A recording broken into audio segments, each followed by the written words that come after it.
For the first time in over a decade, the Kansas City Chiefs were not the champions of the AFC West.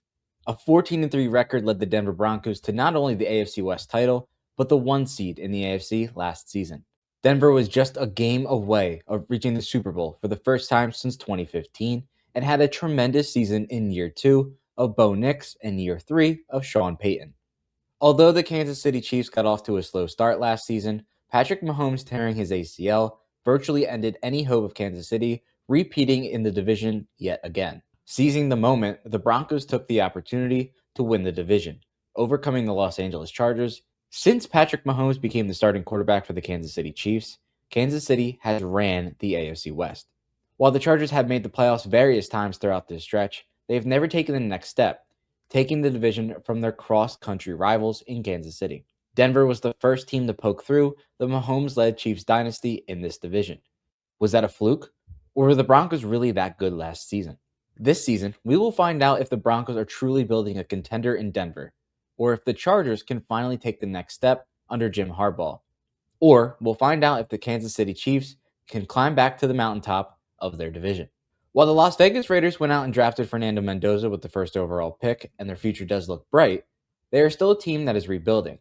The Raiders plan on using Kirk Cousins as their starting quarterback at the beginning of the season. At some point, Mendoza will take over, but at that point, it will be more about development than contending, which is something I do not expect the Raiders to do this season. This makes the AFC West a three-way race. With Patrick Mahomes slated to start in Week 1, the Chiefs are once again favored to win the West. The Chargers are second, and the Broncos, despite going 14-3 a season ago, have the third best odds to win their division. Now, while all three teams are being looked at as playoff teams and potential Super Bowl contenders, Vegas believes that the Kansas City Chiefs will rise back to the top. A healthy Patrick Mahomes is certainly the reason behind that. The Chiefs went out and added to their offense, signing Super Bowl MVP Kenneth Walker to be their starting running back. Their run game had been an area of weakness over the past couple of seasons. It started strong with Isaiah Pacheco, but quickly filtered out. The team brought back Kareem Hunt, and at one point these two were splitting carries, but by the end of the season, it was determined that the Chiefs' run game was just not dynamic enough, which is why they seized the opportunity to sign Walker. Despite his off-the-field issues, Rashee Rice assumes the number 1 wide receiver position yet again at the start of this season. When Rice is on the field, he has proven to be a dynamic player, especially when he has Patrick Mahomes throwing him the ball. Travis Kelce returns for what should be his final season in the NFL, bringing back another piece of that championship core. The Chiefs went out and revamped their cornerback position, bringing back L'Jarius Sneed, who had spent the last 2 seasons in Tennessee with the Titans. With the 6th overall pick, the Chiefs drafted Mansour Delane, a cornerback from LSU. The Chiefs' defense took a step back last season. These moves, in conjunction with additions on the defensive line, are being paired to potentially bring them back to a championship-caliber team. In Denver, the Broncos are largely bringing back the same roster. But the one big change for the Broncos is adding Jalen Waddle, wide receiver from the Miami Dolphins. In a huge offseason trade, the Broncos traded their first-round pick, among others, to get Waddle from Miami. Bo Nix has not had a true wide receiver 1 in his tenure with the Broncos.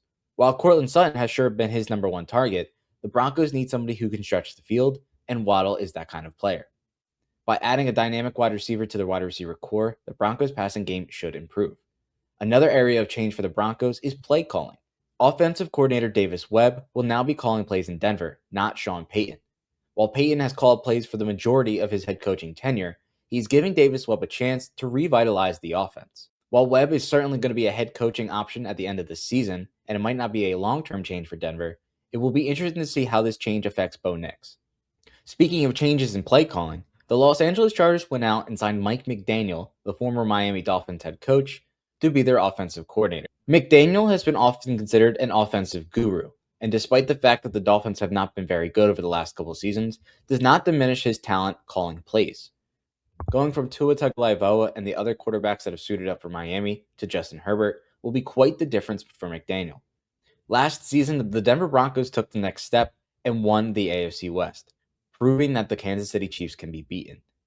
Will Denver repeat as champions in the AFC West? They have the third best odds to do so.